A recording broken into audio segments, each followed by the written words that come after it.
The future of work, will robots take over your job? Please welcome Geoff Peters.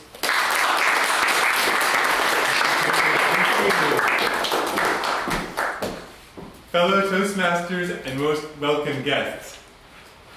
10 years from now, will you be a pet of a robot? I'm a software developer and I'm really worried about the future of jobs and work. And in my speech today, I'd like to talk to you about my vision for what work will look like in the future. Have you heard about self-driving cars coming? Yeah. So that might happen in, say, 10 or 20 years, where instead of millions of people driving cars for a living, like taxi drivers and truck drivers, robots will be driving those cars for them. So in my speech today, I'd like to, first of all, talk about how I think many jobs will go away that we know today. And secondly, I'd like to talk about how we need to change our feeling about work so that maybe to be a productive member of society and a valuable person, we don't have to work. And thirdly, I'd like to talk about our relationship with higher forms of intelligence than us, which may be artificial intelligence. So first of all, what about jobs, and are they going away? Well, I've been working downtown at the same office for 10 years, and I often go to Shoppers Drug Mart just up the street. And Shoppers Drug Mart recently did a renovation of their store. The purpose of the renovation was to remove the cashiers and put in automatic checkout machines. This is something that's happening to many retail stores. You go in there, even IKEA, they have a row of these terminals where you scan the products yourself, and there's only one cashier person overseeing maybe 6 to 8 terminals. All these machines make companies like Shoppers Drug Mart more efficient because they don't have to spend money to pay people's salaries. All the cashiers who used to work right till midnight, 7 days a week, they only have to pay one person instead of 4. Also, robotic cashiers don't take vacation. And they also don't need healthcare benefits, extended health insurance, life insurance, all these things which are costs to a business. So it's very obvious why a lot of these jobs, as soon as it becomes cost effective to do so, the jobs are replaced by machines and software machines.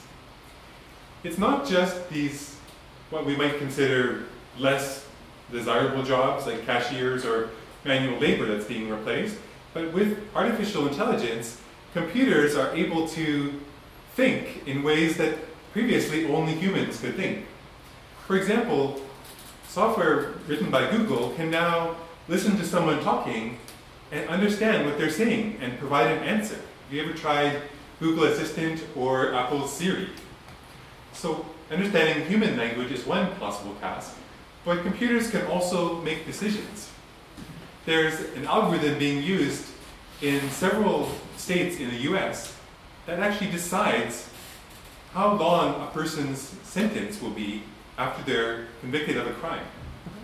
And this is not science fiction, this is actually being used today in the US in some jurisdictions.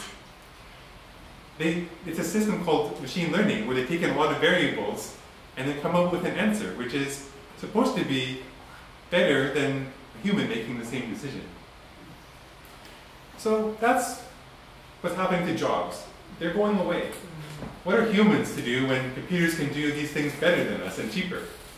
That's why I think for my second point, we have to start being comfortable with the feeling that we can be valuable people and important members of society without even having a job. This is something that's deeply ingrained in our society, that you need to have a job to be a good person. And all the politicians, when they're campaigning, will say, we're going to do job creation. We're going to put everyone back to work. People who don't have jobs, they're going to get jobs. We're going to get everyone back to work. But this kind of traditional thinking, which started probably in the 1800s, we're going to have to rethink this when it's actually better for everyone, economically, for robots to do those jobs. So things like guaranteed minimum income is one possible solution, where the government will give you a basic salary just for being alive. It's kind of the basic idea behind a lot of the social assistance we have, but it is taken to a much bigger scale.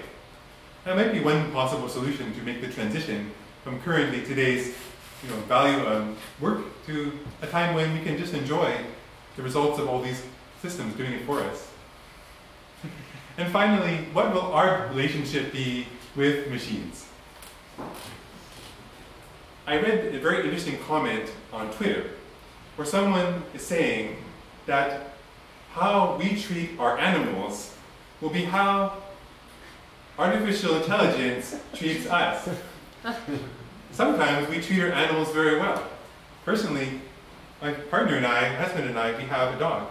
And we love her, we take her on many walks, we feed her nutritious foods, and we really enjoy having her as part of our family. But think about how humans mistreat animals. It's very sad how so many animals are stuck in cages and not able to do what they want. So in conclusion, I would like to show you a quick example of a robot who's being creative.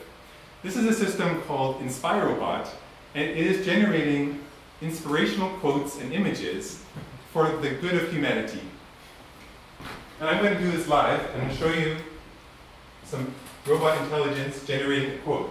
This is InspireRobot, and I'll just click the generate button and we'll see what it gives us. It's thinking right now.